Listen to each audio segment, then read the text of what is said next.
स्थानीय खबरों के बाद अंतर्राष्ट्रीय खबरों को जानने के लिए चलेंगे नेशनल स्टूडियो। आइए जानते हैं आज की कुछ अंतर्राष्ट्रीय खबरों को। पहले एक नजर आज की हेडलाइंस पर। लद्दाख में सेना के जवानों से भरी बस श्योक नदी में गिरी, 7 जवानों की जान गई। राज्यसभा चुनाव, आधी से अधिक सीटों पर उम्मीदवार बदलने के मूड में भाजपा। यासीन मलिक की सजा पर इस्लामिक सहयोग संगठन ने उठाए सवाल, तो भारत ने दिया मुंहतोड़ जवाब।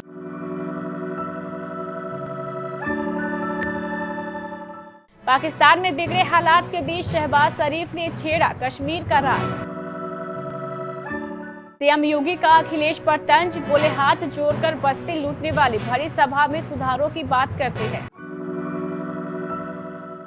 आर्यन खान केस में समीर वानखेड़े ने की घटिया जांच, सरकार ने दिए जांच के आदेश। उत्तर कोरिया के मिसाइल परीक्षण के बाद अमेरिका का एक्शन, 2 रूसी बैंकों पर लगा प्रतिबंध। बर्थडे पार्टी के बाद करण जौहर को आया गुस्सा। करनी सेना के आगे हारे पृथ्वीराज के मेकर्स, अक्षय कुमार के फिल्म का बदल गया नाम।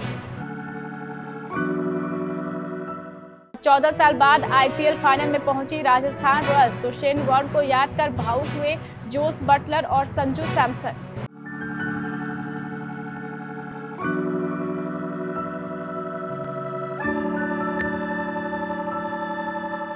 लद्दाख के तुर्तुक सेक्टर में हुए एक बड़े हादसे में सेना के 7 जवान बलिदान हो गए, जबकि 19 घायल हो गए हैं। सभी घायलों को स्थानीय सैन्य अस्पताल पहुंचाया गया। प्राथमिक उपचार देने के बाद सभी को चंडीगढ़ के मिलिट्री अस्पताल में एयरलिफ्ट किया गया।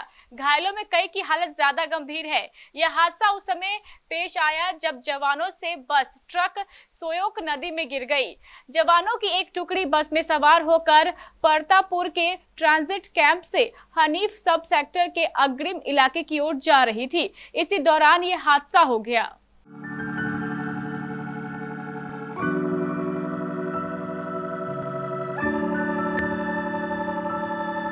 राज्यसभा के 57 सीटों के लिए होने वाले चुनाव में भाजपा अपनी जीत वाली सीटों में लगभग आधे पर नए चेहरे ला सकती है। भाजपा के 57 सांसद रिटायर हो रहे हैं, जबकि वह लगभग 22 सीटें जीत सकती हैं। पार्टी का केंद्रीय नेतृत्व विभिन्न राज्यों के साथ उम्मीदवारों को लेकर मशविरा कर रहा है। वह 1-2 दिन में अपने उम्मीदवारों की घोषणा कर सकता है। नामांकन की आखिरी तिथि 31 मई है। राज्यसभा की सीटों के लिए 10 जून को मतदान होना है।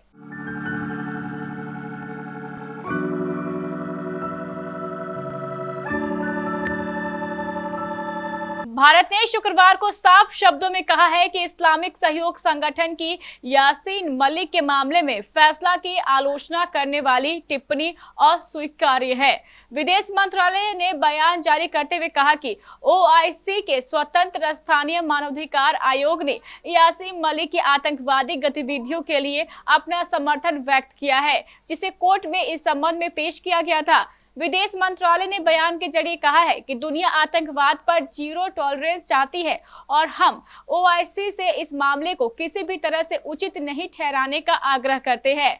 विदेश मंत्रालय ने कहा है कि यासीन मलिक के मामले में फैसला के लिए आलोचना करने वाले ओआईसी आईपीएचआरसी की आज की टिप्पणियों को भारत ने गलत ठहराया है।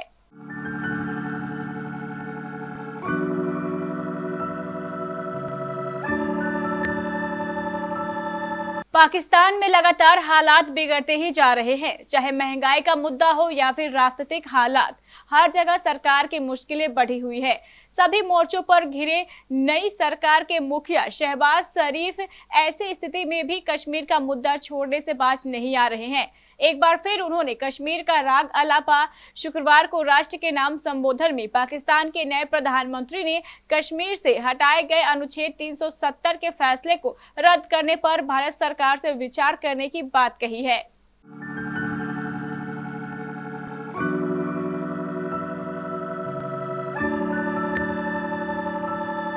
मुख्यमंत्री योगी आदित्यनाथ ने शुक्रवार को विधानसभा में राज्यपाल के अभिभाषण के धन्यवाद प्रस्ताव पर बोलते हुए सपा सरकार पर निशाना साधा और अपनी सरकार की उपलब्धियों का जिक्र किया। उन्होंने कहा है कि 2017 के बाद से प्रदेश की छवि बदली है।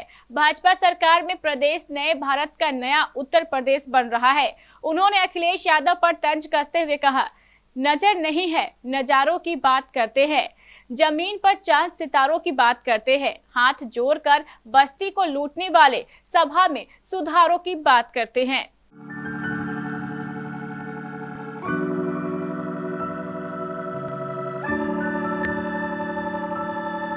क्रूज ड्रग्स केस में आर्यन खान को मिली क्लीन चिट के बाद अब मामले के पूर्व जांच अधिकारी समीर वानखेड़े निशाने पर आ गए हैं। सूत्रों का कहना है कि केंद्र की मोदी सरकार ने आर्यन खान ड्रग्स बरामदगी मामले में पूर्व एनसीबी अधिकारी समीर वानखेड़े की जांच को घटिया और खराब कहा है।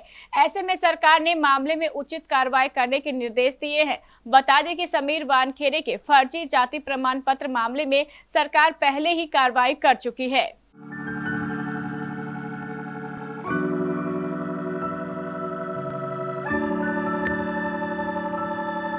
अमेरिका ने उत्तर कोरिया और उसके परमाणु एवं बैलिस्टिक मिसाइल कार्यक्रमों को लेकर शुक्रवार को 2 रूसी बैंकों पर नए प्रतिबंध लगाए। उत्तर कोरिया के मंगलवार को 3 नए बैलिस्टिक मिसाइल के परीक्षण करने के बाद अमेरिका ने ये पाबंदियां लगाई है। 3 मिसाइलों में एक अंतर महाद्वीपीय बैलिस्टिक मिसाइल भी शामिल है। अमेरिकी वित्त विभाग ने प्रतिबंधों की घोषणा करते हुए कहा कि अमेरिका की ओर से शुक्रवार को लगाए गए प्रतिबंधों में 2 रूसी बैंक शामिल हैं, जिनके नाम फार ईस्टर्न और स्पुतनिक है। माना जा रहा है कि अमेरिका का ये कदम रूस द्वारा उत्तर कोरिया के पक्ष में वीटो पावर का इस्तेमाल करने के चलते लगाया गया है।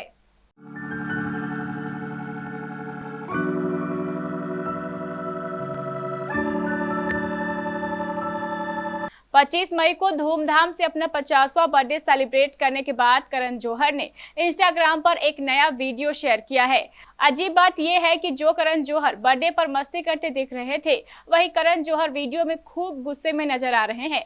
आखिर करण के साथ ऐसा क्या हुआ जो वो इतने गुस्से में नजर आ रहे हैं? इंस्टाग्राम पर शेयर किए गए वीडियो में करण फोन पर कॉफी के बारे में पूछते दिख रहे हैं। करण को कॉफी चाहिए, लेकिन उनकी फेवरेट कॉफी स्ट्राइक पर है। ये जानने के बाद करण गुस्से से लाल पीले होने लगते हैं। पोस्ट शेयर करते हुए करण लिखते हैं, लाइफ अपडेट, मुझे नहीं पता है कि मैंने अपनी निरंतर मेरी प्रिय कॉफी के बिना कितने समय तक जिंदा रह पाऊंगा। अभी भी यकीन नहीं हो रहा है।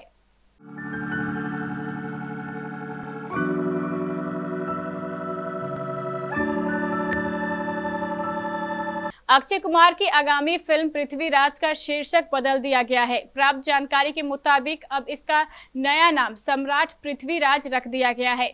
बता दें कि करणी सेना की एक जनहित याचिका के बाद यह कदम उठाया गया है।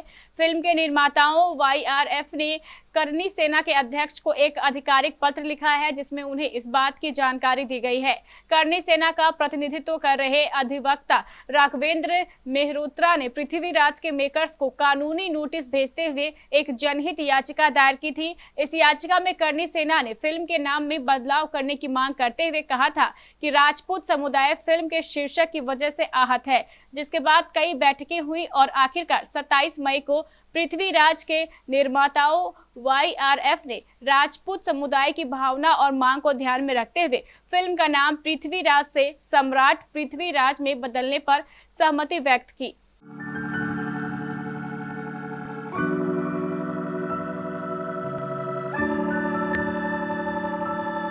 संजू सैमसन की अगुवाई वाली राजस्थान रॉयल्स ने शुक्रवार रात फाफ डुप्लेसी की रॉयल चैलेंजर्स बेंगलुरु को क्वालिफायर 2 में 7 विकेट से पटकनी दी। इस धमाकेदार जीत के बाद आरआर ने 14 साल बाद आईपीएल फाइनल में प्रवेश किया है। आईपीएल के पहले सीजन में शेन वॉर्न की कप्तानी में इससे पहले टीम फाइनल में पहुंची थी और खिताब अपने नाम किया था। राजस्थान की शानदार जीत के बाद शतकवीर जोस बटलर और कप्तान संजू सैमसन थोड़ा भावुक नजर आए और दोनों खिलाड़ियों ने मैच के बाद शेन वॉर्न को लेकर बात की।